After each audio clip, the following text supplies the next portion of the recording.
Hello dear students, देखिए exercise 7.4 question number fifth में बच्चों आपको दिया गया है, गिवन है पी आर जो है बड़ा है किससे, पी क्यू से। P R is greater than P Q और P S bisects angle Q P R. P S जो है भुजा कोण क्यू पी आर को समद्विभाजित करती है।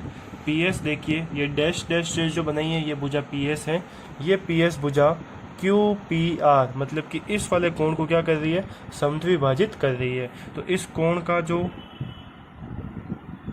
इसको एंगल दे देते हैं 1 और इसको एंगल दे देते हैं 2, नेम दे दिया इनको, यह है एंगल नंबर 1 और यह एंगल नंबर 2। इसका मतलब पी एस जो है इन दोनों कोण को समद्विभाजित कर रही है। इसका मतलब क्या होगा कि कोण 1 बराबर होगा कोण 2।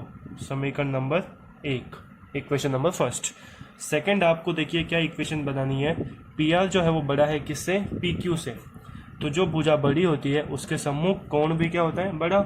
तो पी आर के सम्मुख कौन सा कोण है, ये वाला कोण। ये कोण बड़ा होगा उस कोण से जो पी क्यू के सम्मुख है। पी क्यू के सम्मुख कौन सा कोण है, ये वाला। मतलब इस कोण का नाम लिखिए आप पी क्यू एस। ये कोण बड़ा होगा किससे, पी क्यू एस। ये वाला कोण बड़ा होगा पी आर एस से, पी आर एस से। Equation number second. अब देखिए हमें प्रूव करना है, show that angle P S are greater than angle P S Q. P S R यानी कि ये वाला कोण बड़ा होना चाहिए पी एस क्यू यानी इस वाले कोण से। मतलब ये वाला कोण जो है इससे बड़ा आना चाहिए, ठीक है। तो देखिए पहले हम इस ट्रायंगल की बात करते हैं। ट्रायंगल त्रिभुज पी क्यू एस में, in triangle P Q S, इसमें तीनों एंगल्स का जो सम है वो कितना होगा, 180। यानी कि angle 1 plus angle 2, sorry angle 1 plus angle P S Q plus angle P S Q, तीनों का सम किसके इक्वल होगा, 180 डिग्री के। इसी तरीके से in triangle P S are, इसमें त्रिभुज पी एस आर में कोण number 2 plus P R S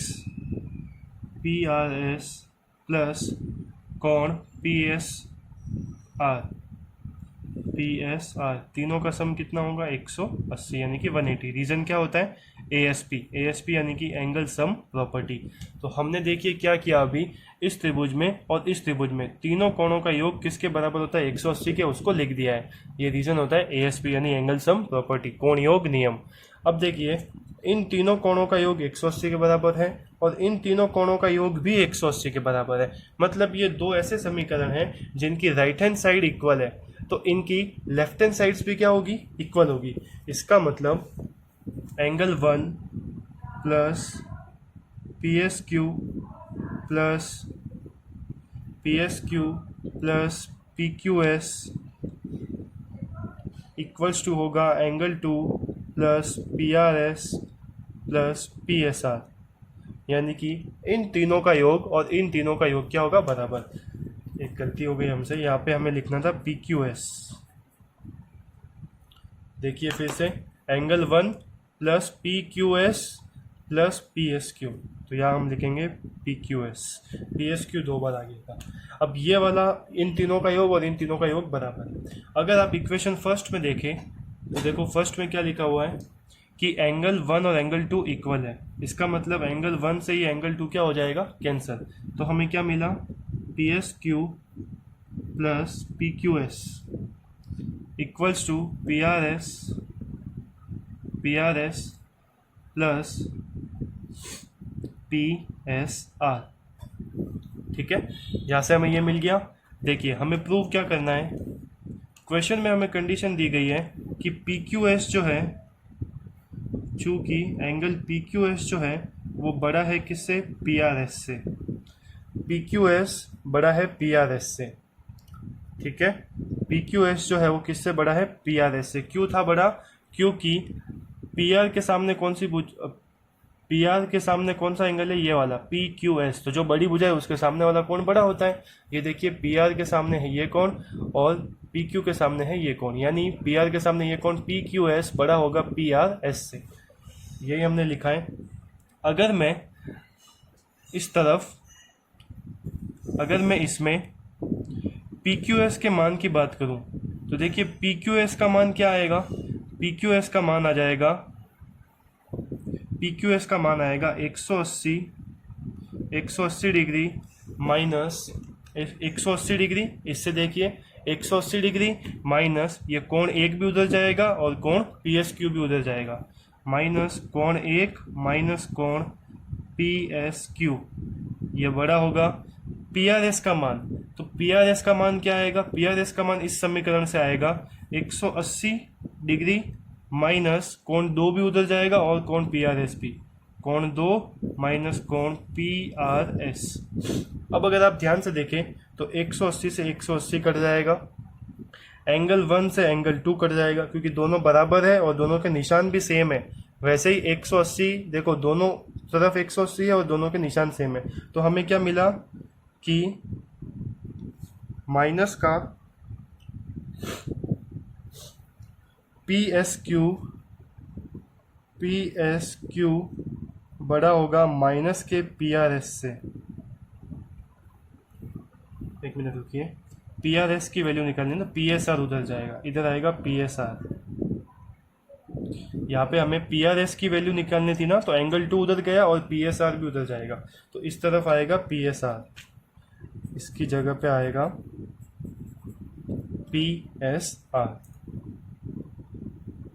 अब देखिए जब भी, अब इन दोनों तरफ माइनस है तो असमीका में बच्चों ये नियम होता है कि अगर पूरे असमीका को हम माइनस निशान से गुणा करें, किससे, माइनस से, तो ये जो बीच वाला निशान है ये उल्टा हो जाता है। उल्टा मतलब अभी इसका मुंह इस तरफ खुला है, अगर मैं पूरे समीकरण को, पूरी असमीका को, इनइक्वालिटी को अगर माइनस से मल्टीप्लाई करता हूँ तो ये निशान उल्टा हो जाएगा। तो देखिए अगर माइनस से मल्टीप्लाई करेंगे तो माइनस इंटू माइनस ये क्या हो जाएगा, प्लस, तो angle P S Q plus में ये निशान हो जाएगा उल्टा, ये भी minus into minus plus, angle P S are. और यही हमें क्वेश्चन में क्या करना था, प्रूव करना था कि कोण पी एस आर जो है वो बड़ा होना चाहिए पी एस क्यू से। तो देखिए कोण पी एस क्यू छोटा है किससे, पी एस आर से, या फिर इसको ऐसा बोल सकते हैं कि कोण पी एस आर इसकी तरफ मुंह खुला है ना, मतलब कोण पी एस आर बड़ा है किससे, पी एस क्यू से। ये देखिए हमें यही प्रूव करना था कि पी एस आर बड़ा है पी एस क्यू से, हेंस प्रूव।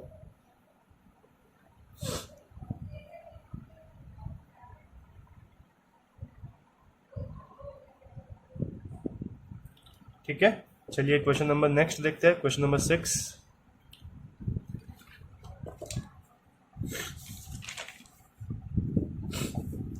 देखिए, show that of all line segments drawn from a given point not on it the perpendicular line segment is the shortest. दर्शाइए कि एक रेखा पर एक बिंदु से जो उस रेखा पर स्थित नहीं है, जितने रेखाखंड खींचे जाते हैं उनमें लंब सबसे छोटा है। देखिए मैं आपको समझाता हूँ क्वेश्चन क्या है। क्वेश्चन में आपको यह दिया हुआ है कि ये एक रेखाखंड है, रेखा है, रेखाखंड नहीं है, ये क्या है, एक रेखा। तो रेखा और रेखाखंड दोनों वर्ड्स में डिफरेंस है। रेखा का मतलब होता है कि उसको हम कितना भी आगे तक बढ़ा सकते हैं। रेखा मतलब जिसकी लंबाई जो है, लेंथ है, जो फिक्स नहीं होती है, और रेखाखंड मतलब जिसकी लंबाई फिक्स होती है। अगर इंग्लिश में मैं बात करूं तो रेखा को बोलते हैं लाइन और रेखाखंड को बोलते हैं लाइन सेगमेंट। तो ये यहाँ पे एक लाइन गिवन है, लाइन सेगमेंट नहीं है। लाइन सेगमेंट एक फिक्स डिस्टेंस होती है बच्चों, लेकिन लाइन जो है, लाइन का कोई, लाइन में कोई फिक्स डिस्टेंस नहीं है, उसको हम और इंक्रीज कर सकते हैं। तो क्वेश्चन में बोला है कि एक लाइन पर अगर हम कोई परपेंडिकुलर बनाए, इस लाइन पे, इस पॉइंट से आप बहुत सारी लाइंस बना सकते हो, लेकिन जो परपेंडिकुलर बनाते हो, जो लंब बनाते हो, वो सबसे छोटा होना चाहिए लेंथ में। यानी कि ये जो लाइन है, इस पॉइंट से इस लाइन पे क्या है, इस रेखा पे क्या है, ये परपेंडिकुलर है। तो इस पॉइंट से तो आप बहुत सारी लाइन बना सकते हो, कोई लाइन ऐसे ऐसे ऐसे। उन सब लाइंस में से जो रेखाखंड है, ये लंब वाला रेखाखंड जो है, परपेंडिकुलर है, ये सबसे छोटा होता है। ये हमें प्रूव करना है। तो देखिए हम क्या करेंगे, इस पॉइंट को इस लाइन पे कहीं भी मिला दो। ये मिला दिया हमने। तो जैसे ही आप इसको मिलाएंगे ये आपको एक राइट एंगल ट्रायंगल दिखेगा। इसका नाम दे दो ए बी और सी। ए बी सी ट्रायंगल है। ये कैसा ट्रायंगल है? राइट ट्रायंगल, यानी कि समकोण त्रिभुज। तो देखिए triangle A B C is right triangle.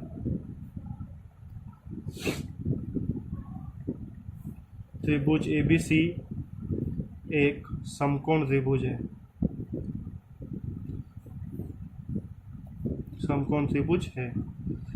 समकोण त्रिभुज में एंगल बी जो है वो तो 90 डिग्री है, और एंगल सी और एंगल ए ये दोनों ही कैसे है? एक्यूट एंगल है, यानी कि न्यून कोण है जिनका मान 90 डिग्री से कम होता है। मतलब एंगल बी सबसे बड़ा है। एंगल बी बड़ा होगा एंगल सी से, क्योंकि ये 90 डिग्री होता है, ये इन दोनों से बड़ा होता है। ठीक है, अब देखिए ये जो लाइन है आधार यानी कि बेस, ये वाली लाइन, ये एक लाइन है, लाइन सेगमेंट नहीं है, यानी रेखा है, रेखा खंड नहीं है। तो ये तो आप कितनी भी बड़ी बना सकते हो, इसकी लेंथ का हमें कोई अंदाजा नहीं है। तो हम क्या करेंगे, सिर्फ इन दोनों लाइंस को कंपेयर करेंगे। एंगल बी किससे बड़ा है? एंगल सी से। तो एंगल बी के सामने कौन सी साइड है? ए सी। ए सी किससे बड़ी होगी? ए बी से। और ए बी क्या है? परपेंडिकुलर, यानी कि लंब। और यही हमें प्रूव करना है कि जो लंब है, परपेंडिकुलर है, वो छोटा होता है किससे? बाकी दोनों साइड से। इस साइड का तो हम बोल ही नहीं सकते बीसी का, क्योंकि बीसी जो है बच्चों वो तो चेंज हो रही है, ये लाइन है, लाइन सेगमेंट नहीं है। लेकिन एसी का तो बोल सकते हैं हाइपोटेनियस तो राइट एंगल ट्रायंगल में सबसे बड़ा होता है। तो AC सबसे बड़ा है और उससे छोटा होगा AB, यानी कि जो इस बिंदु से इस रेखा पे जो लंब बनाया है AB, ये होगा सबसे छोटा। यही हमें क्या करना था? प्रूव। हेंस प्रूव इति सिद्धम। तो इजी क्वेश्चन है, बस आपको लैंग्वेज को समझना है। अगर आप लैंग्वेज को अच्छे से समझ जाते हैं देन इस क्वेश्चन में कुछ नहीं है। तो आई होप आपको ये क्वेश्चन समझ में आया होगा। इफ़ आपको अच्छे से समझ में आया है देन प्लीज़ वीडियो को लाइक करना और चैनल को शेयर ज़रूर करना। Thank you.